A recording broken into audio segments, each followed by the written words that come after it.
nada, eu quero que você leia o trecho do Evangelho de João. Vem aqui comigo, vem aqui para o cantinho. Esse cantinho aqui é mais sério do que aquele cantinho de lá. Aquele cantinho não é tão sério assim. O Evangelho de João, capítulo 14. Eu gosto muito de meditar este Evangelho. O capítulo 14, do versículo 1 ao 6. Quando Jesus diz assim: não se perturbe o vosso coração. Tendes fé em Deus, tendes fé em mim também. Porque na casa do meu Pai há muitas moradas. Se assim não fosse, eu vos teria dito: vou preparar um lugar para vós.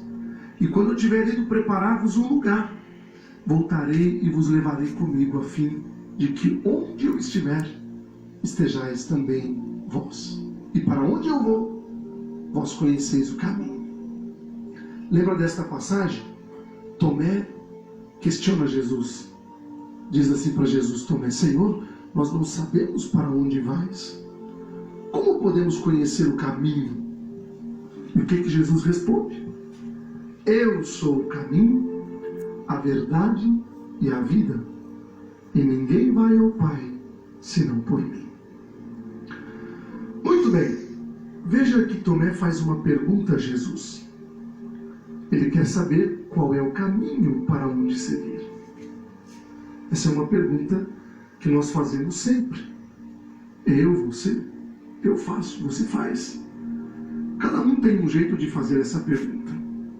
Tem quem chegue em mim e pergunte: Padre, qual que é o segredo da felicidade?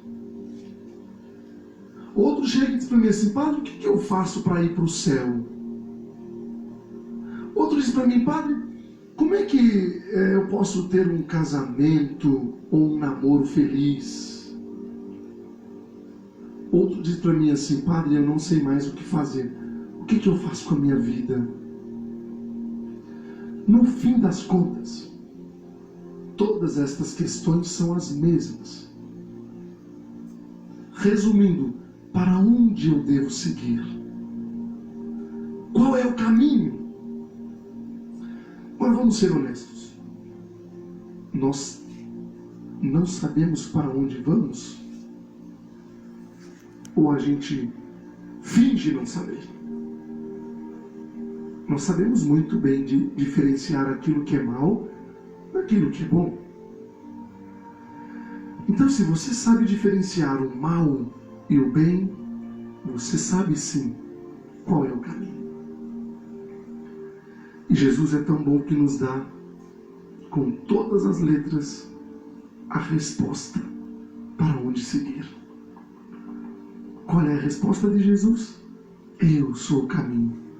Eu sou a verdade, eu sou a vida. Então você vai me perguntar: Padre, qual é o caminho? Eu lhe respondo: Jesus é o caminho. E se Jesus é o caminho, por que você vai se desviar dele? Por que você vai escolher o caminho da desgraça? Por que você vai escolher o caminho da decepção? Você vai atrás de Jesus? Ou escolhe o caminho que te satisfaz momentaneamente?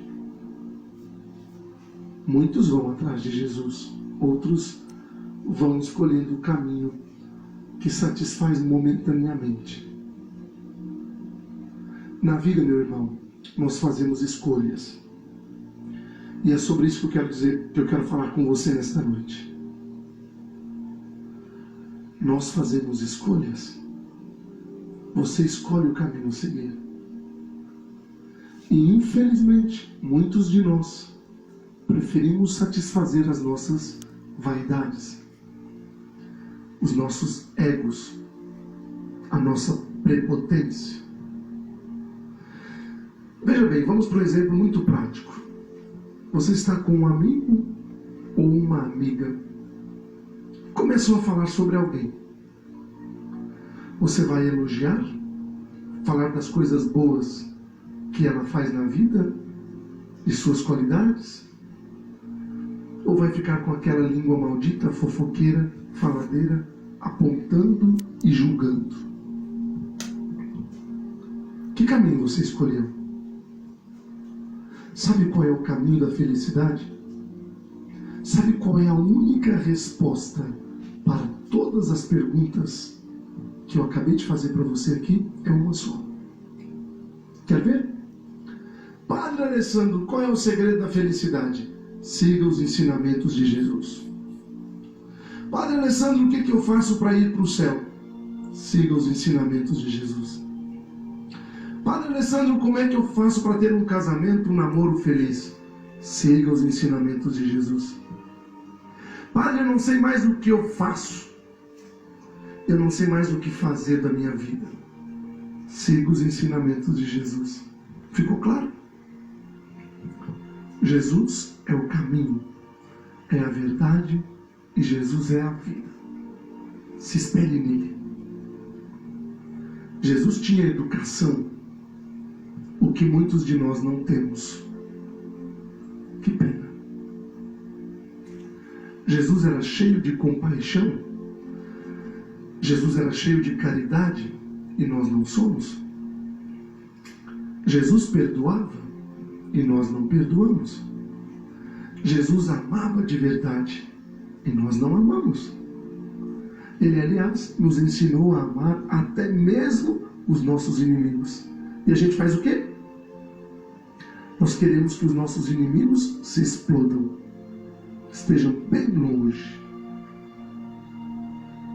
Mas me diz, quanto mais a gente quer o inimigo longe, mais ele se aproxima, não é? Não seria um sinal de Deus? Pense bem. Quer ser uma pessoa melhor? Olhe para Jesus. Aprenda com ele. Existe uma história da qual eu sempre ouvi. Conta-se muito.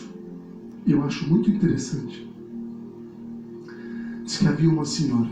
Alguns dizem um senhor. Enfim, não importa. E eu já contei essa história para vocês aqui várias vezes.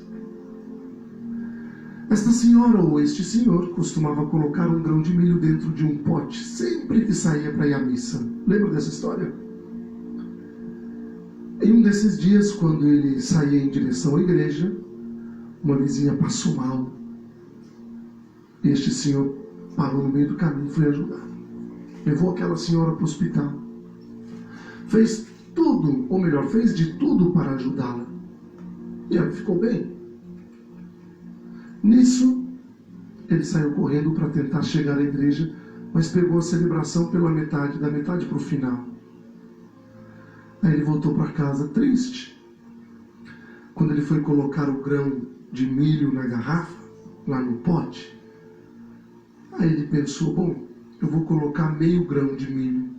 Pensando assim, talvez por causa disso ele não pudesse entrar no céu, porque a meta era juntar, colocar sempre um grão de milho na garrafa, para quando ele morresse, chegasse no céu e pudesse dizer assim, olha, quantas missas eu participei, ou quantos cultos eu participei. Ele colocou só meio grão de milho, pensando o seguinte, eu participei da metade da missa, então vou colocar meio grão. Quando ele morreu, diz a lenda, diz a história, que São Pedro recebeu na porta do céu e apresentou para ele o pote. Em seguida ele quebrou o pote para contar os grãos de milhos e mostrar, orgulhoso, de quantas missas, de quanto culto ele tinha participado. Ele ficou chocado ao perceber que havia somente meio grão de milho. E diz para Pedro o seguinte, eu acho que os ratos devem ter comido os grãos. São Pedro disse, não, meu filho, não foram os ratos, não. Este meio grão foi aquele do dia em que você prestou socorro para aquela vizinha sua, lembra? Sem entender, ele acha que não poderá entrar no céu. Mas Pedro diz com amor, seja bem-vindo, porque a caridade é o maior tesouro